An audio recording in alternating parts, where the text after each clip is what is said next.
Hello, everybody, and welcome back to another Galactic Report. Today is May 23rd, 2025, and today I would like to talk with you a bit about some major alignments happening around this time. I'm going to talk with you about Jupiter, Uranus, Saturn, and Neptune, the big ones. And it is something very special that's happening right now for all of us. And I start with Jupiter here in the chart in Gemini, meets Orion Nebula to be exact, in a rare gateway to multidimensional consciousness. Jupiter aligns with the Orion Portal at this time, and it is a galactic stargate that is activated only every 12 years. And this conjunction awakens ancient starseed memories, high frequency codes from Orion, and also the deep collective wound of separation. Orion is seen as the cradle of stars, Orion Nebula, and the mythical gate of Osiris, and it mirrors our inner journey from conflict to cosmic clarity. Jupiter, as it usually does, amplifies everything that it touches, and therefore we hear the call to heal, to remember, and to realign with our multidimensional light essence. It's not just a transit, it's an invitation to transform old galactic trauma, to awaken our star codes, and to walk the inner path of reconnection beyond space and time. So we are invited to consciously walk through this open stargate, but not so much about like with through our movement, but through inner transformation. We are invited to take responsibility for our galactic memories, to hold them lovingly, and to redeem them, and to integrate the forces of technology, knowledge, and spirituality in a new balance. While Jupiter is conjunct Orion Portal, it also forms a square to the lunar nodes axis here, Virgo and Pisces. And here we are at a galactic crossroads because Jupiter opens the Orion Stargate and reactivates our starseed codes and our multidimensional memories. And the square to the lunar node axis adds tension and also an evolutionary urgency. The south node in Pisces carries the soul memory of spiritual longing and escape, martyrdom, the dream of oneness, and the North Node in Virgo calls us to embody that spiritual awareness in grounded, practical, real world service through discernment, as I keep repeating, healing and precision also. The square also says we can no longer bypass, and we are asked to integrate ancient galactic wisdom with the Orion Stargate and the spiritual teachings of the past with Pisces and anchor them in embodied clarity with Virgo.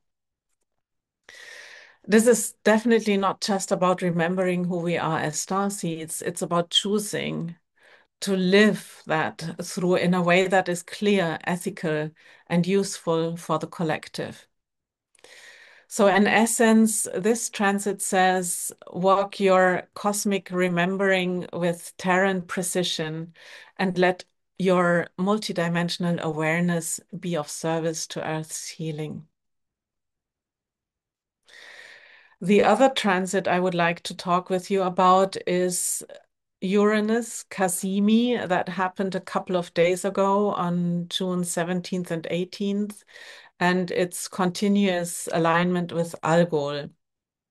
We have Uranus Kazimi Sun at 27 degrees Taurus, aligned with the fixed star Algol. It is about the rebirth of fierce feminine power and radical truth. When Uranus aligned exactly with the Sun in Taurus on May 17th, this was a Kazimi moment in astrology where the planet is said to be purified and empowered in the heart of the Sun. This is actually a once of a lifetime reset because Uranus won't meet the Sun again in Taurus for the next 84 years. So it was kind of a final cosmic jolt with Uranus to redefine what we value within ourselves, our bodies, and our relationship to Earth again. But there's more because Uranus, as I said, is also conjunct Algol, the star of immense feminine power, sacred rage, and transformative intensity. Algol holds the codes of Medusa, and when these codes are awakened, she is not looking for revenge. She demands truth, embodiment, and liberation. So with this union with Uranus, we experience a soul deep call to release inherited shame, reclaim our power, and initiate revolutionary healing at both personal and collective levels. The Kazimi and Algol conjunction also brings a raw and radical frequency. It awakens the wilder intelligence within us, especially for the light bearers amongst you. And you can ask yourself, where have you been silenced? Where have you been too still, too safe, too silent? Because now is the time to break free of outdated patterns and to disrupt the numbness and to let this primal and fierce true self rise with a lot of clarity and a lot of courage. This is also the birth of a new rhythm, anchored in the earth, and it is illuminated by the solar consciousness with the Uranus Kazimi in the heart of the sun. And it is also driven by something very ancient and feminine and electric within us. And Uranus also forms a trine to the moon in Capricorn and South Node in Virgo. So we at least have a bit of emotional grounding and karmic support to navigate these shifts, both in a wise and practical form. And the Kazimi wasn't just, a moment that happened one day. It was a precursor because Uranus now moves toward the anaretic degree of 29 degrees of Taurus, which where we enter the final degrees of karmic urgency. Because the 29th degree always is a threshold and a tipping point, and with Uranus here, it's like it's like lightning in your hands. We will see how this plays out also on a collective level, on a Terran level. With Uranus in Taurus, we still have the possibilities of earthquakes, of volcanic eruptions. A lot of electricity topics are coming to mind. In any case, this is a culmination of a 7-year cycle. And the question is how we relate to matter, to our values and worth systems, and also to our body. So you can think of the Kazimi as a soul ignition, and then the 29 degrees anaretic degree as the last seismic quake before Uranus enters Gemini in a couple of weeks. At the moment, with Uranus in this last degree, we are standing between worlds. We're no longer who we were and not yet who we are becoming. And And this is also where we alchemize it all. And then the next thing I would like to talk with you about is Saturn and Neptune's dance on the verge between Pisces and Aries. There, I would like to circle back a bit because from 3rd to 30th March, if you remember, Neptune moved through the cosmic gap between Pisces and Aries. This is the spot I am talking about. The gap between Pisces and Aries. This is a moment of immense energetic acceleration, opening the gates to higher frequencies that will shape our evolution. It is a sacred threshold where old cycles dissolve and a new cosmic cycle begins, but also where we receive a lot of cosmic codes through this gap of consciousness. And from 30th March to 22nd October this year, Neptune is in Aries and brings this fiery push to our spiritual vision and also our creative manifestation. And now, until tomorrow, actually, 24th of May, Saturn followed Neptune into the cosmic gap. And here Saturn bridges the mystical with the material and the dream with structure.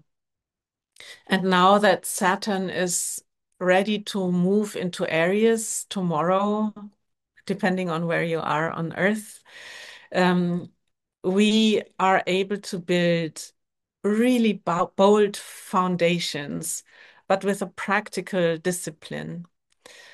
And this is something I would like to talk with you a bit more because now we are entering with Saturn into Aries. Aries sparks impulsivity and drive, but Saturn demands discipline and patience and intentionality, especially in how we express ourselves, our aggression, our ambition. And so this is a time really to notice impatience or competitiveness and channel our energy wisely. Saturn will give us some tough lessons in Aries. I think we are going to build a lot of accountability and also if tempers arise, yours or others, practice respecting boundaries and really pause before acting. So we are supposed or we are encouraged to blend the Aries courage with Saturn's very practical and down-to-earth wisdom.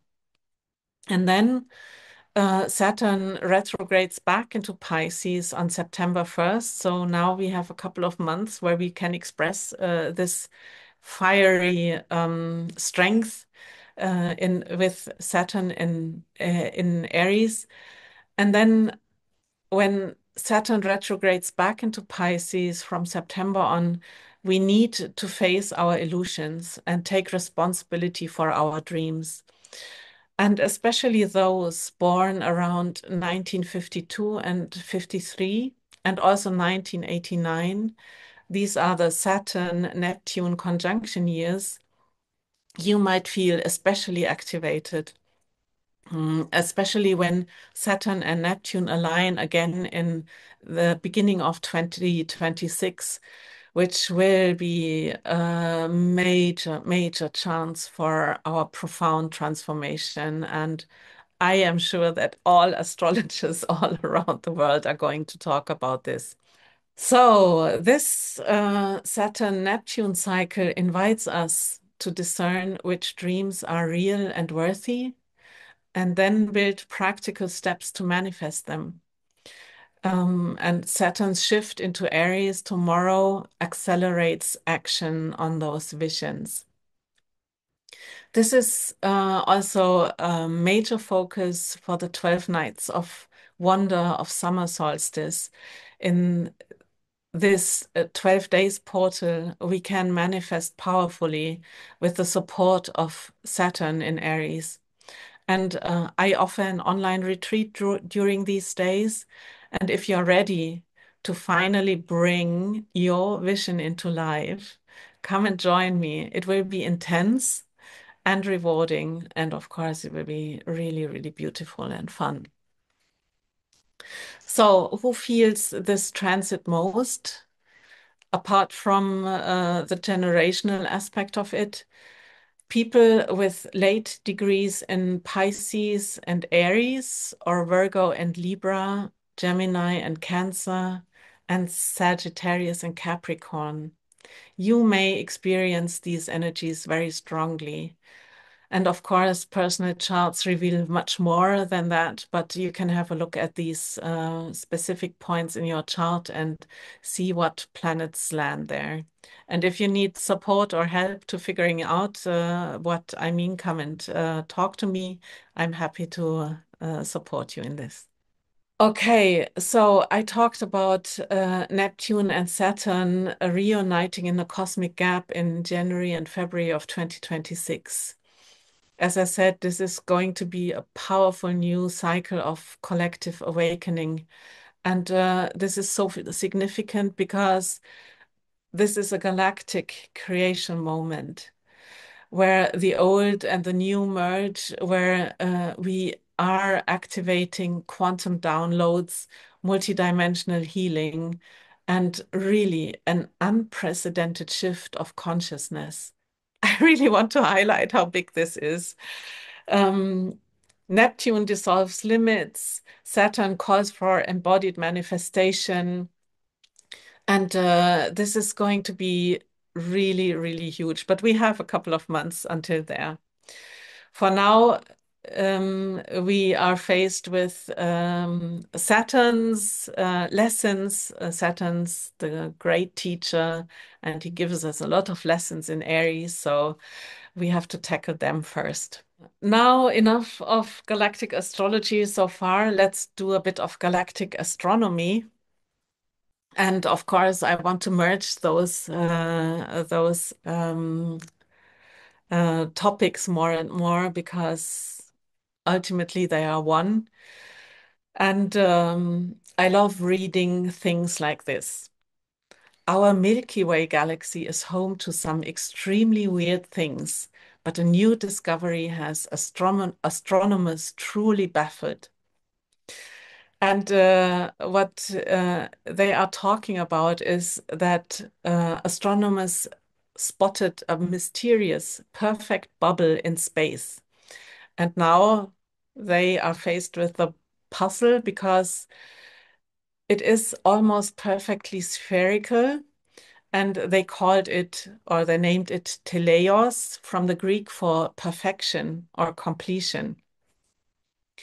And the object is believed to be a supernova remnant, so its precise origin remains a mystery. There are two possible distance scenarios that add to the intriguing questions. What is this thing? Because if Teleios is 7,175 light years away, it would be around 46 light years in diameter and under 1,000 years old. So a super new supernova baby, let's say. But if it lies 25,114 light years away, it would span 157 light years and would be over 10,000 years old. So you can see the range astronomers are talking about.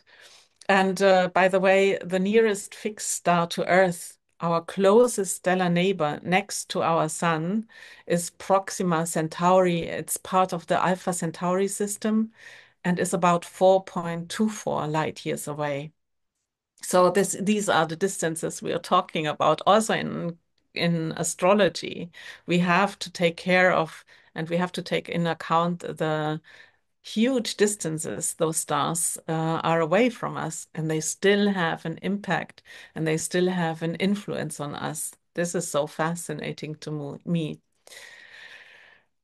So both scenarios, the baby supernova or the more mature supernova remnant, uh, but still the story changes dramatically and they, clash with known supernova models, especially also because another important feature is missing. There are no X-rays detected. So with no X-rays, conflicting distance estimates, and a nearly flawless spherical shape, Teleos has tossed the usual supernova script out of the airlock. Supernova remnants usually look like a cosmic explosion that went wrong because it did. And it's messy and uneven and distorted by explosions or surrounding space debris. But Teleos has style, it has symmetry, and enough mystery to keep the astrophysicists wide-eyed. So in the end, you know, it might just be the universe's first supernova supermodel because it's formed under ideal cosmic conditions. And so it's clearly ready for its close-up. And I would like to quote Karl Lagerfeld here, who would have thought to combine astronomy with fashion. He said, I don't like standard beauty. There is no beauty without strangeness. And talking about beauty, researchers can now prove aura. According to a recent study by researchers from the University of Calgary, every living system emits light without any external stimulation. This is a natural biological phenomenon known as ultra-weak photon emission, UPE, and it shows that cells release tiny light particles or photons as byproducts of metabolism, the researchers think. It is unlike fireflies, which glow through bioluminescence or chemiluminescence, which is often found in deep sea or nocturnal environments. UPE is far more subtle and constant, and it is a more like a quiet glow of life. Living organisms are surrounded by an aura. Who would have thought that? In esoteric traditions for millennia, the aura is seen as a luminous energy field reflecting a person's or a being's emotional, mental, and spiritual state. And we all can see aura. It is so natural, as is the light body itself. Again, science is now catching up, and this is a good thing. We are building another fascinating bridge between mysticism and biology. From the human aura, I would like to I would like to move towards plant growth because as researchers confirm that every living system emits ultra-weak light, the UPEs, a parallel discovery is unfolding in agriculture. It's not new, but I think there is a correlation to be found here. Electroculture, the practice of using electric fields to stimulate plant growth, draws on similar principles that living organisms respond to subtle electromagnetic influences at a cellular level. Just as human cells emit photons during metabolic processes, plants react to weak electrical currents by enhancing root growth, nutrient absorption, and overall vitality. And both phenomena, in my view, highlight an emerging scientific truth. Life is not only biochemical, but also bioelectromagnetic. And our space weather proves that more and more when we move through those electromagnetic fields from the sun, our biology reacts to it.